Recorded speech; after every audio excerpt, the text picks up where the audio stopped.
orang tuanya menangis. Hafiz tapi begitu. Itu terjadi. Saya bukan bicara asal hayalan, tidak, ini kenyataan.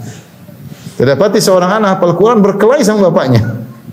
Karena salah tujuan dia baca Quran sekedar hanya tidak pada tahapan pertama. Jadi harus dilanjutkan. Kalau anak-anak hafalannya masih fresh, kita suruh hafal, lanjutkan. Jangan berhenti pada sekedar pandai baca Quran, pandai tahfidz, pandai tajwid. Taib, apa fungsinya? Ya, menjadi imam, oke, jadi imam. Selanjutnya paham maknanya, kemudian diamalkan. Karena kalau tidak diamalkan, maka Quran yang seharusnya menjadi pembela pada hari kiamat kelak justru menjadi bumerang. Bukankah Rasulullah SAW berkata, "Iqra'ul Quran fa innahu ya'ti yaumal qiyamah syafi'an li ashabihi." Bacalah Al-Quran, sungguhnya Al-Quran akan datang pada hari kiamat memberi syafaat bagi pembacanya. Al-Quran berkata, "Ya Rabbi mana'tuhu minan naum." Ya Rabbku, ya, fasyafi'ni fihi, ya Allah, izinkanlah aku beri syafaat kepada orang ini, aku telah menghalangi dia dari tidur malam, dia baca aku. Ya. Ini Al-Quran kalau diamalkan maka demikian, bahwasanya dia akan membela seorang pada hari kiamat. Tapi kalau tidak diamalkan, justru sebaliknya akan jadi bumerang. Ya, kata Nabi SAW, Al-Quran hujjatun lak au alaik. Al-Quran itu menjadi pembelamu atau menjadi bumerang bagimu. Dalam hadis yang diriwayatkan oleh Imam Al-Bukhari, hadis yang panjang tentang kisah 4 orang yang diazab dalam alam barzakh, diazab sampai hari kiamat kelak. Di antaranya orang yang berdusta, ya, kadzabun yuhadditsu bil kadzbah fatuhmalu anhu hatta tablughal afaq. Seorang pendusta yang berdusta dengan satu dusta, kemudian dustanya di-share sampai tersebar seluruh penjuru bumi, maka dia disiksa, dirobek ininya, dirobek sampai hari kiamat. Kemudian di antaranya ada yang makan riba, kemudian mau dilempar, disiksa, ya.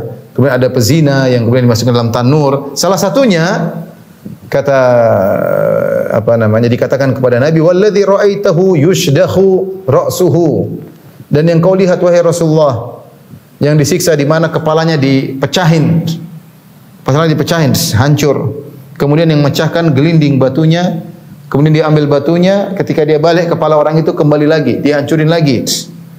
Kemudian batu tersebut menggelinding. Tadahraj, maka dia datang diambil lagi. Terus sampai hari kiamat. Dikatakan kepada Nabi, "Walladzi ra'aitahu yushdahu ra'suhu." Orang yang kulit kepalanya dihancurkan, farajulun 'allamahu Allahul Qur'an. Perhatikan. Seorang yang Allah ajarkan kepada dia Al-Qur'an. Fanama anahu bil lail, maka malam dia tidur, dia tidak baca, walam ya'mal fihi bin nahar, dan siang hari dia tidak amalkan. Ya, dan siang hari dia tidak mengamalkannya. Lihat, ini jadi Al-Quran ini bukan kita ini sekedar wawasan, yang penting saya baca Quran, saya ahli. Enggak, ada konsekuensinya. Kalau kau tidak menjalankan konsekuensinya, nikmat yang Allah berikan kepadamu itu, kau bisa hafal Quran, suaramu bagus, tajwidmu indah, itu akan menjadi bumerang bagimu pada hari kiamat. Hati-hati wahai penghafal Quran. Hati-hati wahai orang-orang yang memiliki sanad. Apa yang Anda lakukan adalah sangat baik, tapi ingat, hati-hati, ada konsekuensinya. Ya. Rajulun 'allamahu Allahul Qur'an, orang yang sudah Allah beri nikmat kepada dia, di mana dia ahli Al-Qur'an, tapi ternyata malamnya dia tidur, tidak dia baca. Siangnya walam ya'mal bihi bin nahar.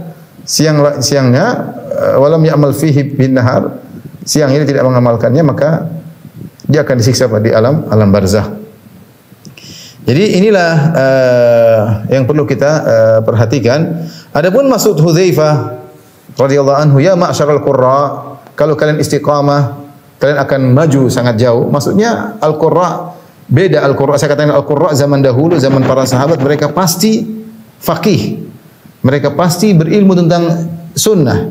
Makanya yang Nabi kirim untuk berdakwah adalah para ahli Quran.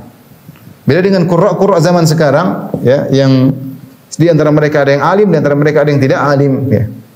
Hanya sekedar, bahkan di antara mereka hafal Quran tapi bermaksiat. Ya, ini terjadi pada siapa saja. Tapi maksudnya bukan kelaziman ahli Quran berarti ahli agama, tidak kelaziman. Beda dengan zaman Nabi sallallahu alaihi wasallam, ya.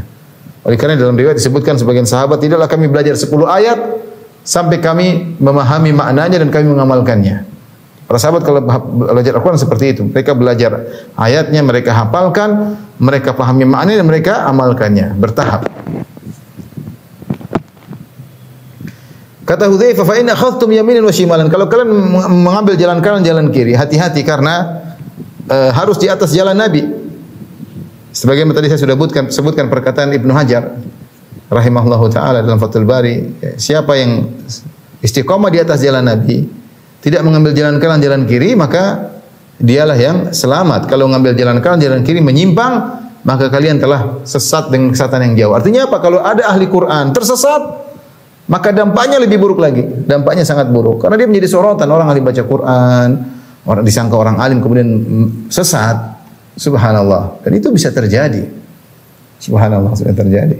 Kita dapati ada sebagian ahli Quran kemudian mengajak orang untuk joget, mengajak orang untuk dengar musik, mengajak orang nonton bioskop. Ada nggak? Ada seperti itu ahli Quran. Dia yang ikut dia banyak. Kenapa dia ahli Quran, hafiz Quran, tajwidnya bagus, ngajar tajwid, ternyata ngajak bermusik-musik, ngajak joget-joget, kemudian ngajak nonton bioskop. Ya gimana orang pada semangat ya. Ini ustadz satu ini haram-haram, ini bagus, ini ahli Quran tapi fleksibel ya. Ustadznya bijak maksudnya halal-halal, semuanya halal, bijak. Yang haram-haram dibilang tidak bijak. Makanya kalau model orang seperti ini ahli Quran tersesat maka bahaya.